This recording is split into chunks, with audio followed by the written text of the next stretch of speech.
This episode is brought to you by Communications Training for Coffee Teams, a new Map It Forward workshop tailored to get your team communicating more confidently to improve general mental health as well as business profitability. Click the link in the show notes for further details. Welcome to the Daily Coffee Pro by Map It Forward, friends. I'm your host, Lee Safar, and joining me for episode 3 of our 5-part series is Lena Parker, my twin sister, who is talking to us about energy security and the coffee industry. She's talking about energy security. I'm bringing the coffee industry part to the conversation.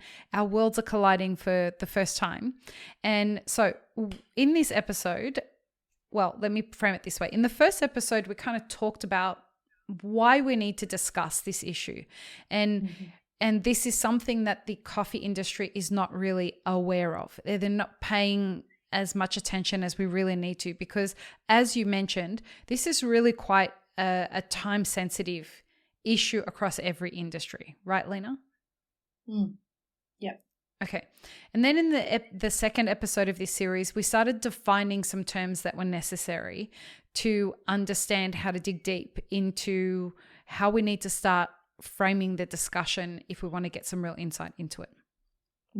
One of those terms was electrification. Now, that's what I want to discuss in this episode, like the nitty-gritty of electrification.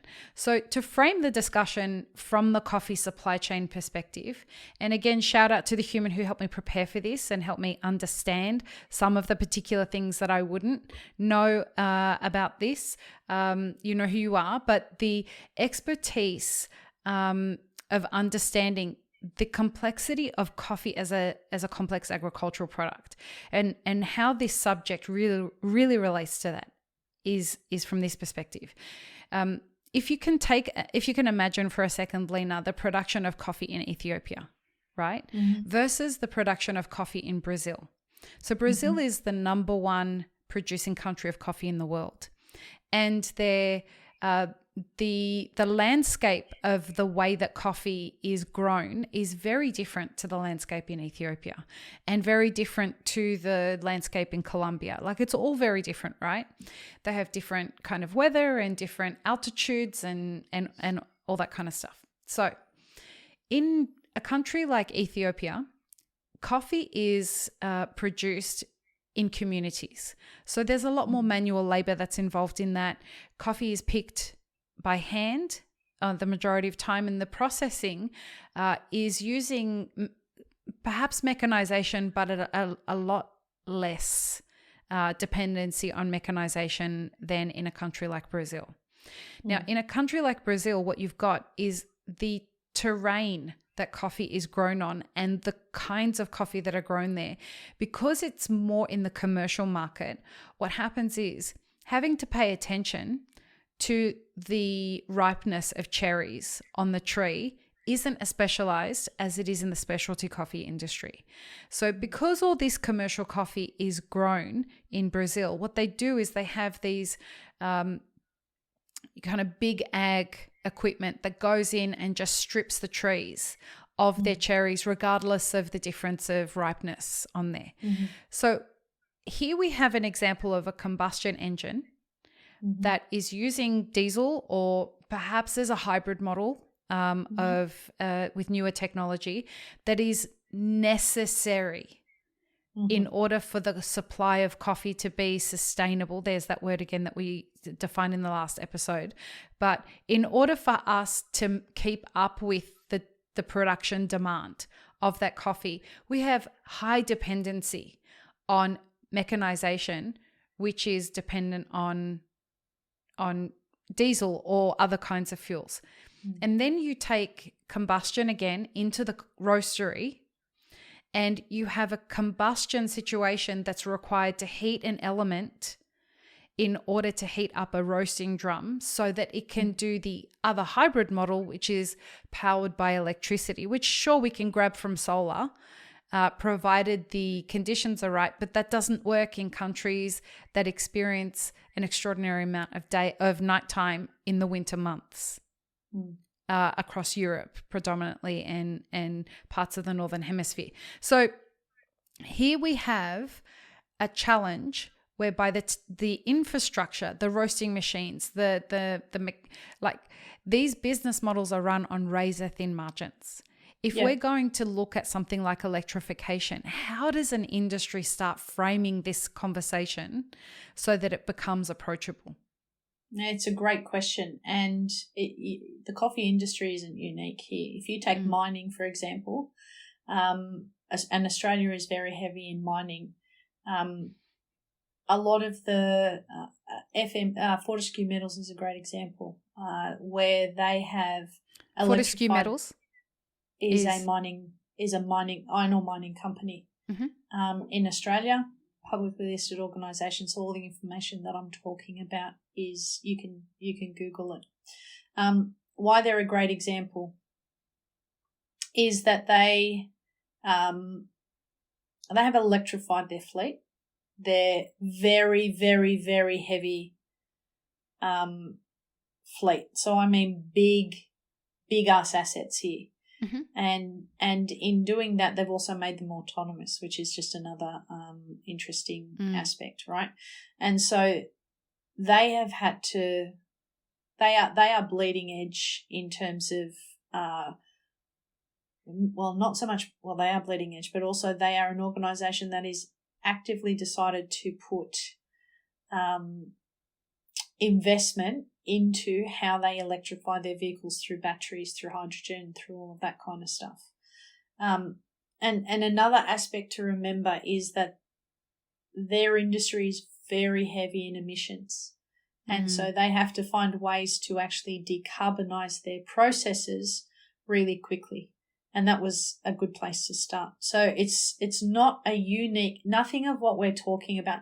I would be very surprised if there was a single process within the coffee supply chain that is unique to the coffee supply chain.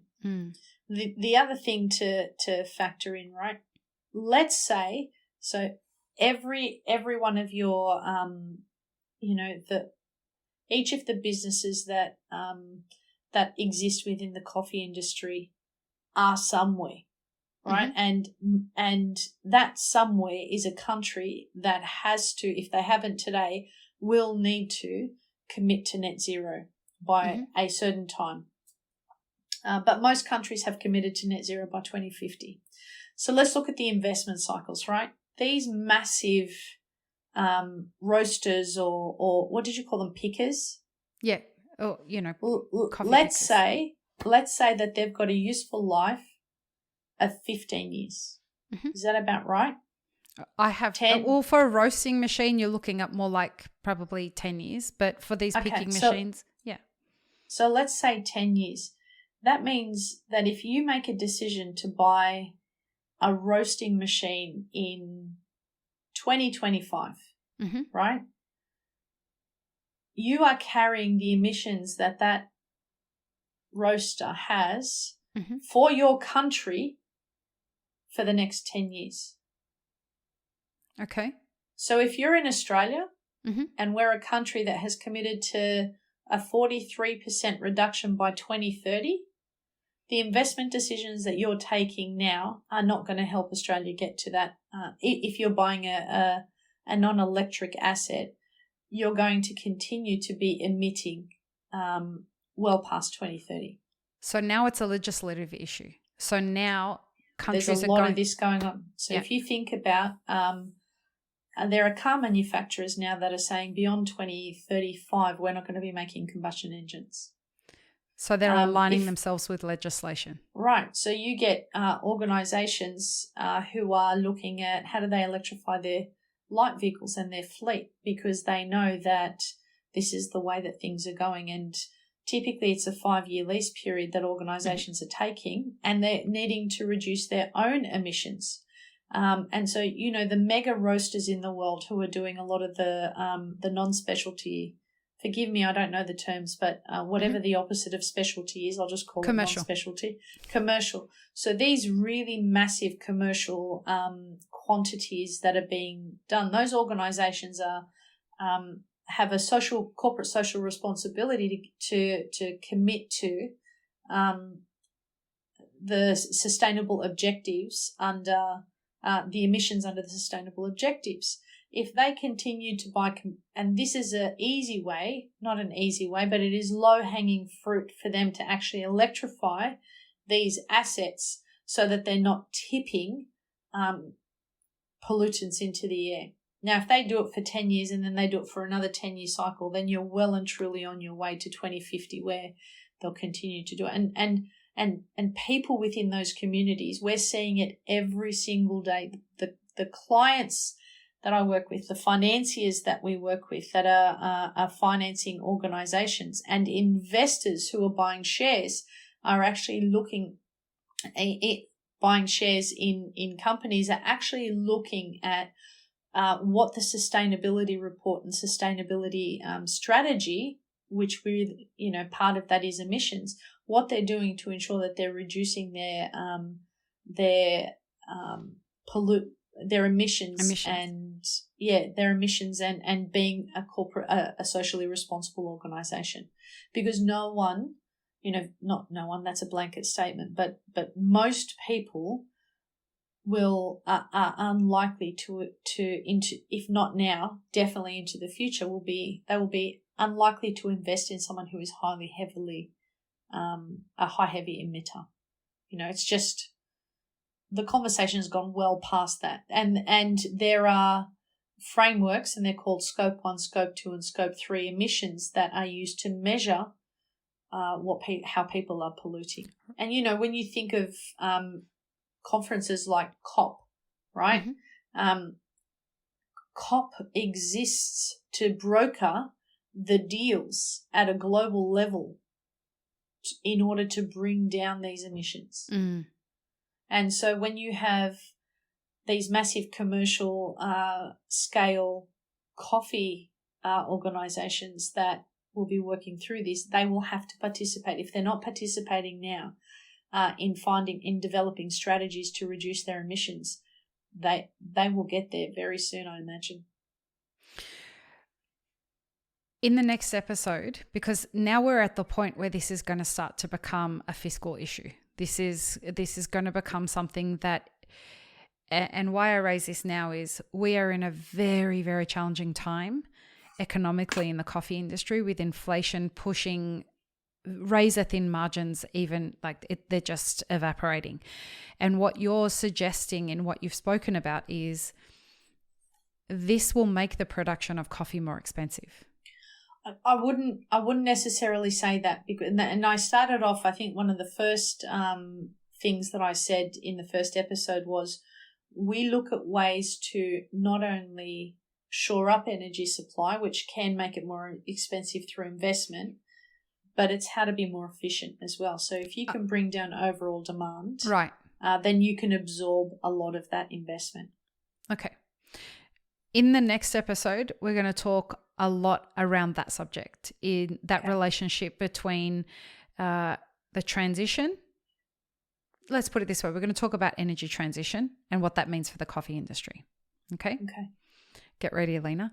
Peace, love, and peanut butter, everybody. Have an amazing rest of your day. Bye.